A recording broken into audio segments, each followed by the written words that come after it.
C'est ce 31 octobre 2024 que l'écrivain Éric Joël Bécalé a fait sa rentrée littéraire au centre-ville.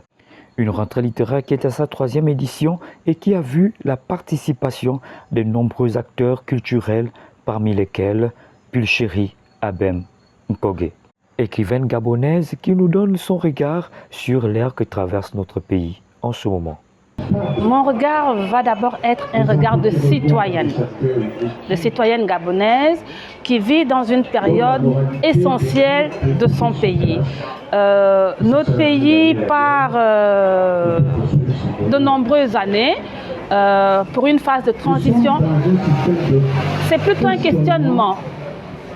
Mon regard est plutôt un questionnement de savoir qu'est-ce que nous réservons au Gabon, qu'est-ce que nous réservons à la jeunesse gabonaise, qu'est-ce que nous réservons aux citoyens gabonais pour demain. Vous savez, dans quelques jours, nous allons devoir voter pour le oui ou pour le non de notre constitution, qui est la mère, n'est-ce pas, des lois au Gabon.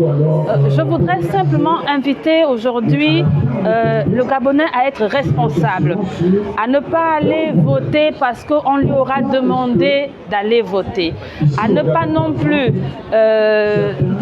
ne pas voter parce qu'il en veut à X, Y, Z.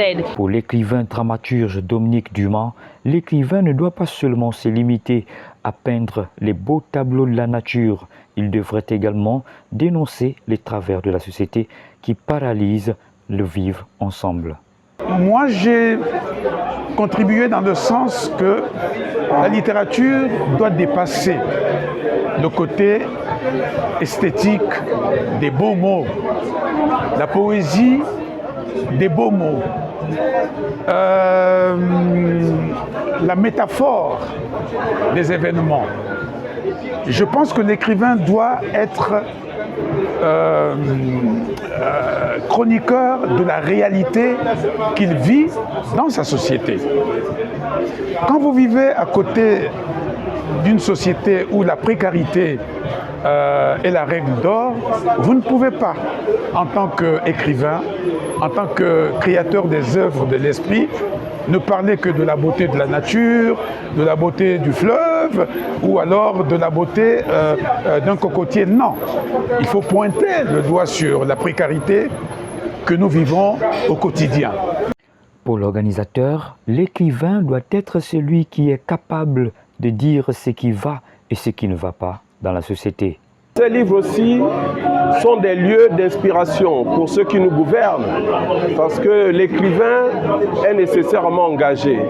Et engagé veut dire qu'il témoigne de son époque et que par là même, il dit ce qui va et ce qui ne va pas.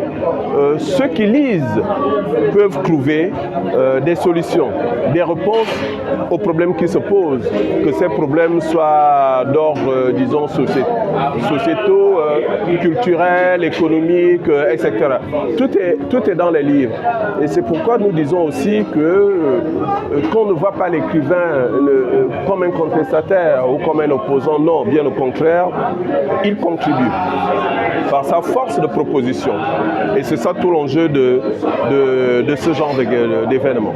Vivement que la littérature gabonaise pénètre les âmes endormies dans les ténèbres de l'ignorance et de la médiocrité, engloutissant même l'élite qui devait éclairer la société.